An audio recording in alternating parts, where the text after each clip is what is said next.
Good morning. This is Wilkey with Startup Trading. It is Tuesday, April 28, 2020, around 8:45 a.m. Eastern Time. Just want to go over a couple small things today. So, bullish on all the trends. If you see there's nothing that says bearish anywhere. We are neutral on the 20 to 60 day time frames, and we are, for everything but the Nasdaq below uh, or negative on the year so far.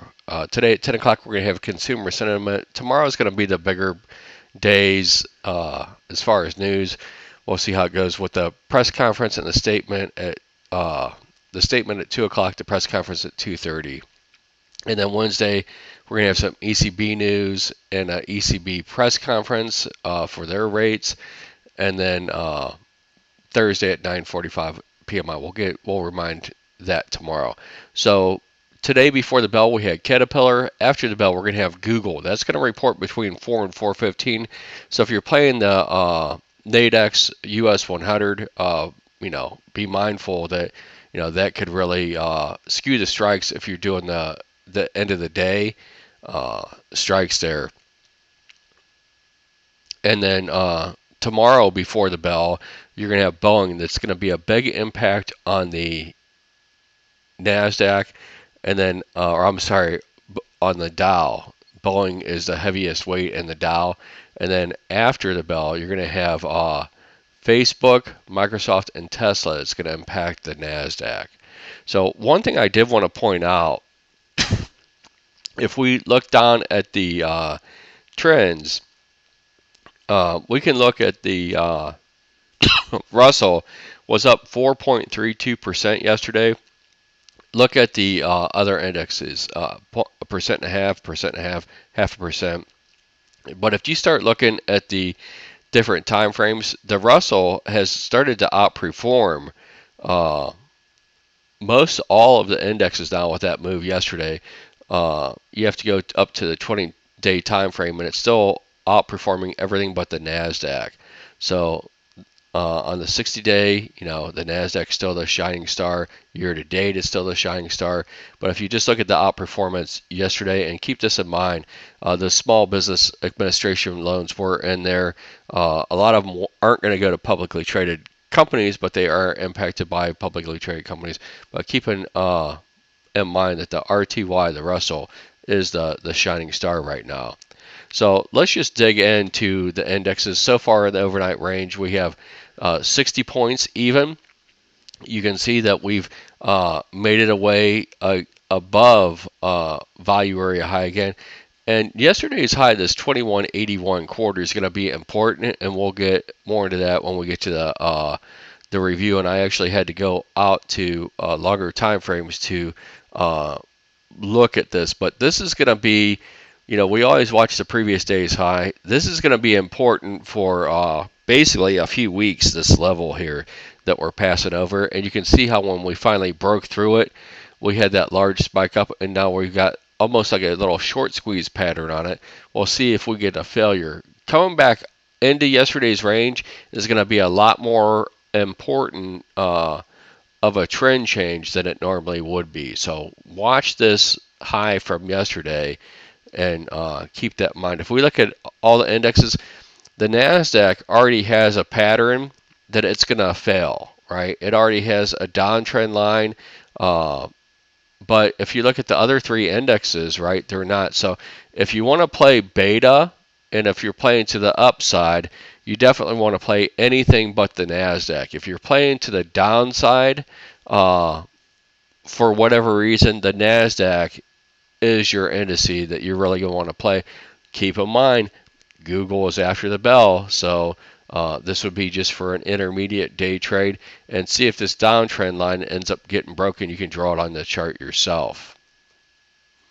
But action all relatively strong overnight, and everyone except for the Nasdaq is at or making new overnight highs right now.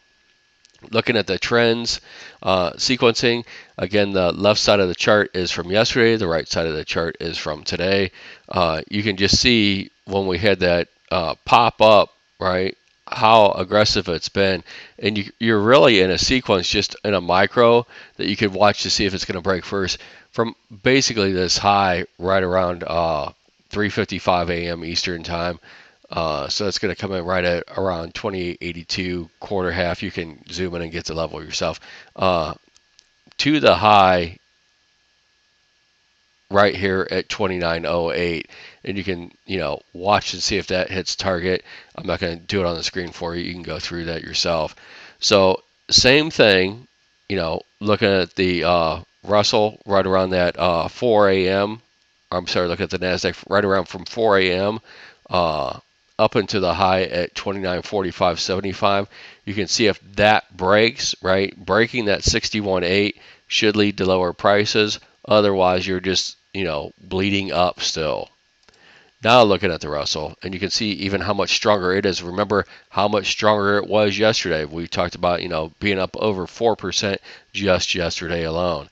And you can see that still not getting anything of a pullback yet. And you can see down here for the bears, just getting nothing but a total reset.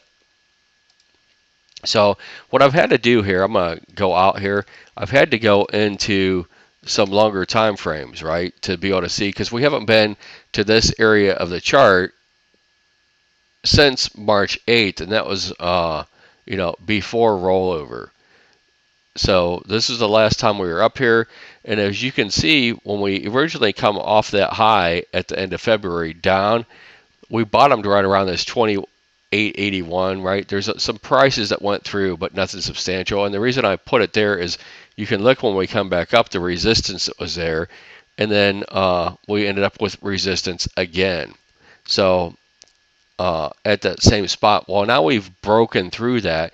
We've consolidated basically in this range that was from 27.20 up to 28.80, so 160 point range that we consolidated in.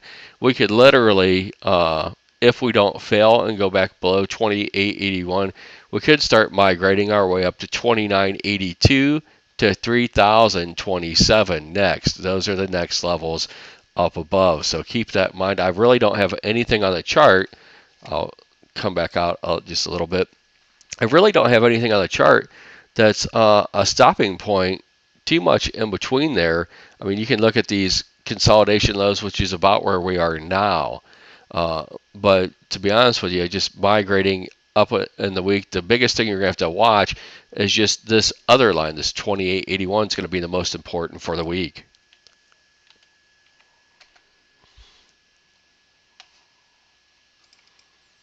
Doing the same thing for the NASDAQ. You can see, the NASDAQ is right at that consolidation break, 89.22, and really there's nothing substantial. You could draw a little line right at 90.48.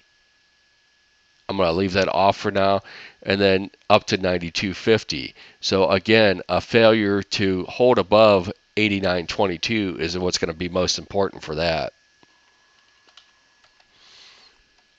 Looking at the Russell, and we'd have to add some lines in here. We'll add this one, which we just beat.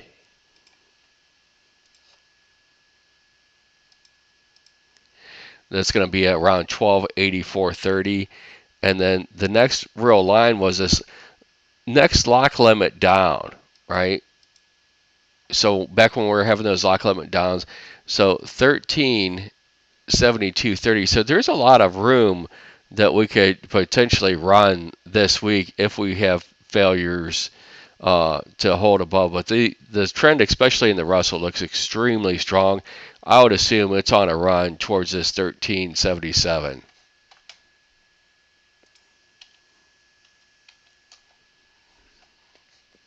Looking at the Dow, and again, a lock limit down right here from basically March 9th is where we're here. That's going to be at 24,555. Basically, you can zoom in your chart and get the precise level. And then just above there, you can see that we could get some resistance right around 24,782. So the Dow hasn't, really popped over these resistance points yet. So it's not as strong, and then you can see it's not got as much free sailing, although there is quite a bit of room in here. So 25,750. So we're going to go back look at the chart. So keep in mind that the Russell, if you want beta, you probably need to be messing with the Russell, and that beta would be to the upside. We haven't said that for quite a while. So, but the Russell has the room to go. So watching any sequence, peg Jack on, what he's looking at for Russell. The Russell should be the beta play for probably at least a week or two. I hope this helps. You guys have a great day, and I'll talk to you tomorrow.